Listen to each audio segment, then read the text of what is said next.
Hey everyone, hey all you hardcore people, it's the Knave here with my Tuesday video, which is late because it's actually Wednesday here right now. It's 5 minutes past midnight. Sorry about that, y'all.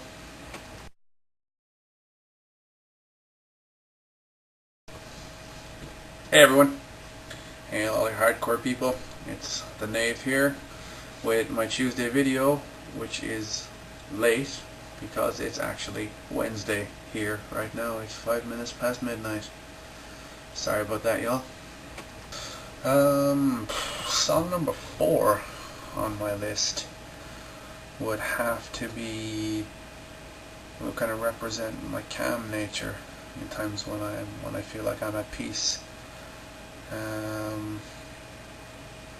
It's a Metallica song. It's Nothing Else Matters, and it's just got the nicest little guitar intro that I've ever heard. It's gorgeous. I'm not going to play it because you probably can't even hear it if it's probably out of tune, so I won't waste my time. But even lyrically, that song is amazing. I mean, it took James months to write that during the writing of the Black Album. It was one of the last songs that was finished. Even the first line, so close no matter how far. It's a very, very deep, meaningful song. It's one of those ones that I listen to besides my Final Fantasy video game music, just to, relax and just unwind and, kind of get my calm back, at times when things start to, get to me. Oh, song number 3. Song number 3 is definitely a good one. It's an Avenged Sevenfold song. It's not so much the lyrics that kind of sum me up, more the changing guitar pace, the way the song kind of evolves as it starts. It's Second Heartbeat from the Waking the Fallen album. Now, on the actual album title, I recommend that, if you're interested, just have a look on YouTube for these songs. But this one is it's a pretty decent song. It's lyrically, it's not very complicated. I mean, God didn't start writing lyrically complicated songs until City of Evil and Critical Acclaim. But I mean, the guitar work is amazing. Even the first couple of bars are just mind blowing, especially when the two guitars rocking, and they've got this little they kind of these melodic parts that they'll put in halfway through, and then you get your aggressive, just standard chord riffs, and it just chops and changes, and it's like turmoil. It's like inner turmoil, and it's amazing. It's just a really, really good song to listen to. Song number, let me see, I'm on video 4, so it's song number 2. Song number 2, that sums me up.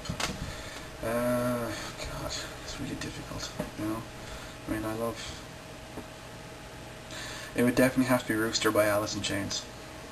Yeah, again, it's not a very complex song, not a very technically difficult song. It's just a couple of chord changes.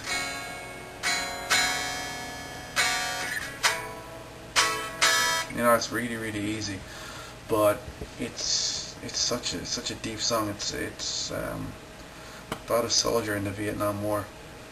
How he's feeling, and it's really, really heavy. It's a really good song, but again, the first couple of lines, ain't found no way to kill me yet.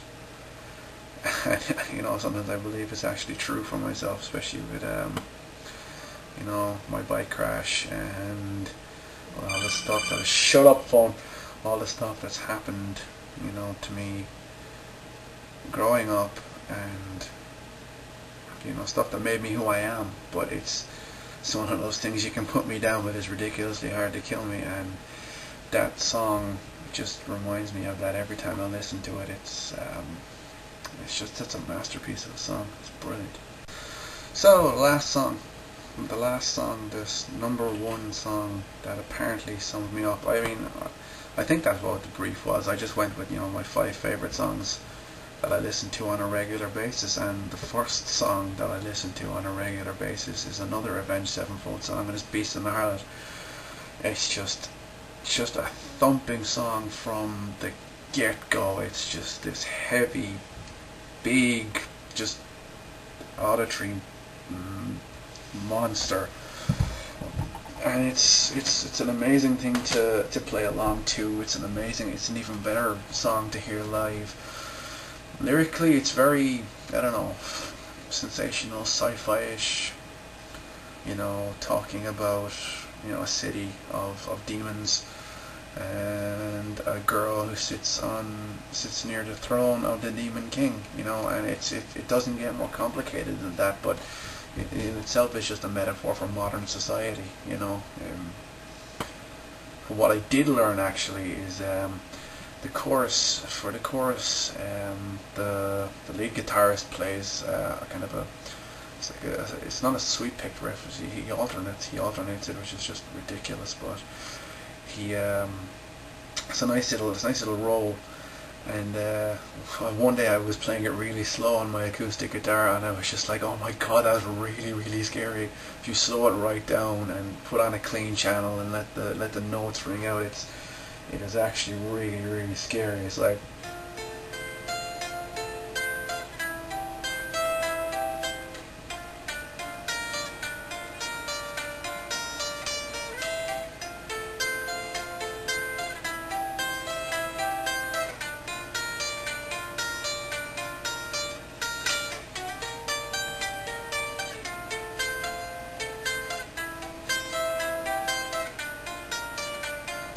oh, it's creepy. It just sounds, when it's played with the distortion and it's got the backing riffs and everything, it sounds mental. But when you really slow it down and play it clean, it's almost like, oh god, something's going to get me. It's got that, horrible, I don't know, evil feel to it.